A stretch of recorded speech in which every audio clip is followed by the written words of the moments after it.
Cassius and compare reasons. The great Brutus has arose. Those that'll listen to me, stay. Those that'll listen to Cassius, go now. Learn our two reasons for Caesar's death. Be patient to the end. Romans, countrymen, and friends, hear me out. Believe me for my honor, and respect me for what I believe. Judge me in your wisdom, and may you be the better judge. If there is any friend of Caesar's, to him I say, my love is no less than hate. To that friend I say this, I didn't love Caesar any less, I just loved Rome more. Would you have lived as Caesar's slaves, or have him dead and lived free? As Caesar cared for me, I will weep for him. As he was fortunate, I will rejoice. As he was valiant, I will honor him. But as he was ambitious, I killed him. There are tears for his caring, and joy for his fortune, honor for his value, and death for his ambition. Who is so low that they would become slaves? If any, then speak, for who I may have offended. Who would be dishonorable enough to hate Rome? If any, then speak, for he who may have been offended. Who is vile enough to not love his own country? If any, then speak. I await for any reply. None, Brutus, none.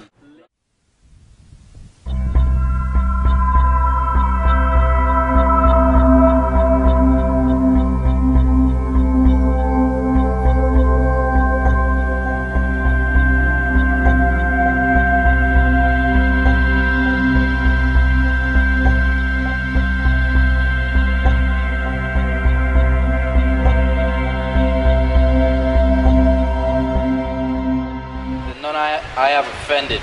His death is on record in the Capitol. We will not belittle his accomplishments, but we will not overemphasize the failures which got him killed. Now let me leave alone. Grace his speech and grace his life, tending to Caesar's glory, which Mark Antony has allowed to make. Here comes his body, mourned by the great Mark Antony, who, though played no part on his death, shall receive the benefit of his dying, as which of you shall not?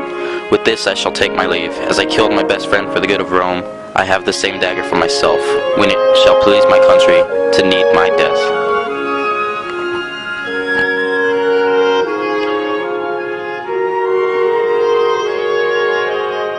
Live, Brutus! Live, live! Bring him with triumph, home to his home. Give him a statue with his ancestors. Him to his house with shouts and clamors. My countrymen. Peace, silence, the great Brutus speaks. Peace. No one else can leave until Antony is finished.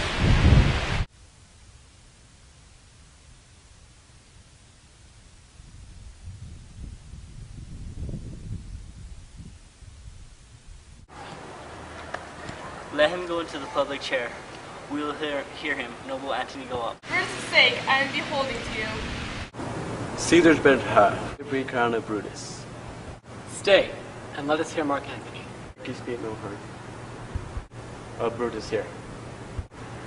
This Caesar was a tyrant. Peace, let us hear what Antony has to say.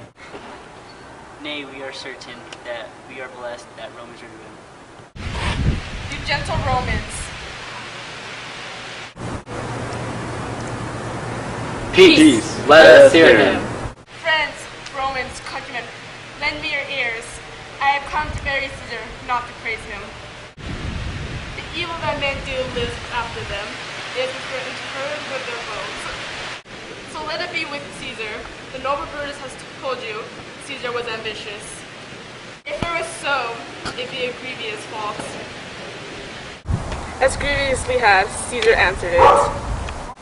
For here under the leave of Brutus and the rest, Brutus is an honorable man. Here I come and speak at Caesar's funeral. He was my friend and faithful just to me. Brutus says he was an ambitious man, and Brutus is an honorable man. He's brought many captives home to Rome. This makes Caesar ambitious. When the poor have cried, Caesar has wept, but ambition should be made of sternness of. But yet Brutus says he was an ambitious man, and yet Brutus is an honorable man.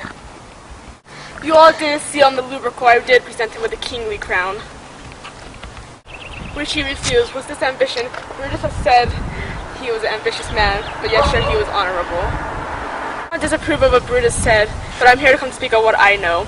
You all loved him without a cause. What cause withholds you then to mourn for him? Men have lost their reason. Bear with me. My heart is in the coffin with him. I must pause until it comes back to me. I think there's a lot of truth to what he says. If you consider the truth to the matter, Caesar has had great wrong done to him. Heavy masters, I fear there will be a worse to come on his plate. You will mark his words.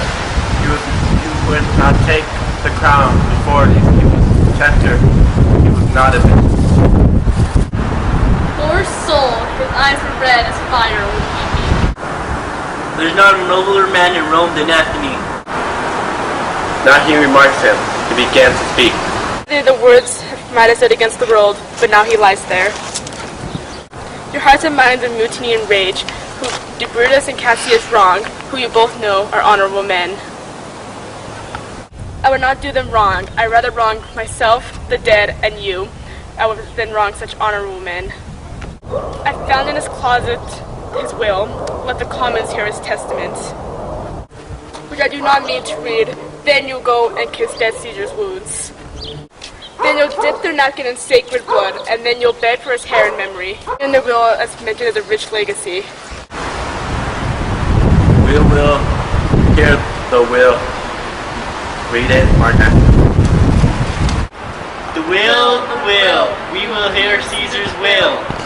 Be patient, gentle friends. I will not read it, so you must not know how much Caesar loved you. You are not wood nor stone, but men who hear Caesar's will. Will make you mad to know that you are not his heirs. We will read the will. We will hear Anthony. Will you be patient a while? I've been sure to let you guys hear it. The honorable men whose daggers have stabbed Caesar. They were traitors, honorable men. The will, the testaments. They were murderers, villains. The will, read the will. Would you compel me to read the will as you circle around the corpse of Caesar? Would you let me show him?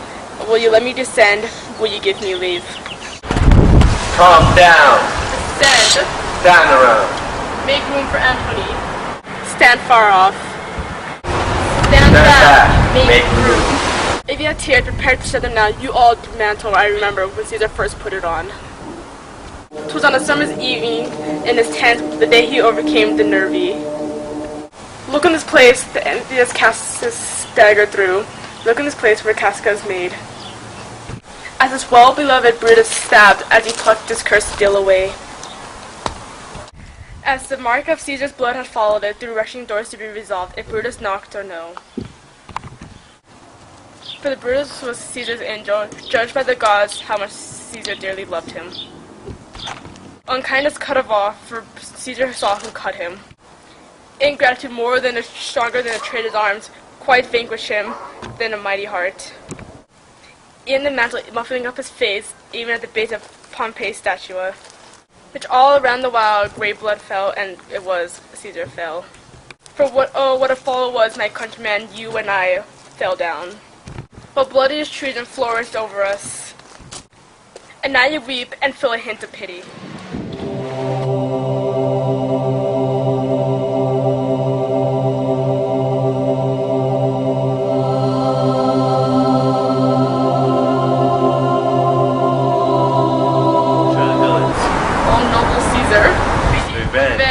Bow, see, burn, fire, slay, kill. Stay, countrymen. We'll hear him, we'll follow him, we'll die with him. Good friends, sweet friends, let me stir you up with a great flood of mutiny. These deeds were done by honorable men. The private griefs I do not know. With no doubt they were honorable. Without reason, they'll answer you. I come not, friends, to still wear your hearts. I am no public speaker, as Brutus was. As you all know me, a plain, blunt man. They gave me public leave to speak for him. They have neither nor wit, nor words, or no worth, nor the power of speech to stir men's blood. I only speak right. I show you what you know to show you sweet Caesar's wounds. Then speak for me, for I, Brutus, and Brutus Anthony. There were Anthony, to ruffle up your spirit, to put the tongue in the wounds of Caesar. Stones of Rome, to rise in mutiny.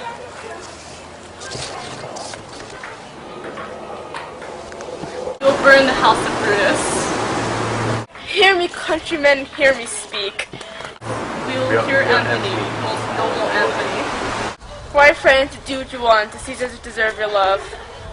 Alas, you know not as you have forgotten the will I told you of. Here's the will under Caesar's seal, to every Roman citizen he gives 75 coins. Most noble Caesar, we will revenge his death.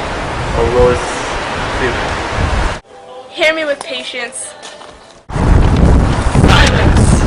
However, he has lifted all his walks, his private abodes and his private orchards. Hires forever, you common pleasures. Go fetch fire. Custom forms, the window, everything.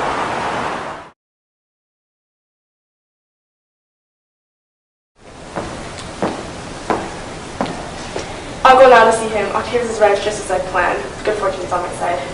I heard him say Brutus and Cassius was running like madmen through the gates of Rome. They probably have some notice of the people.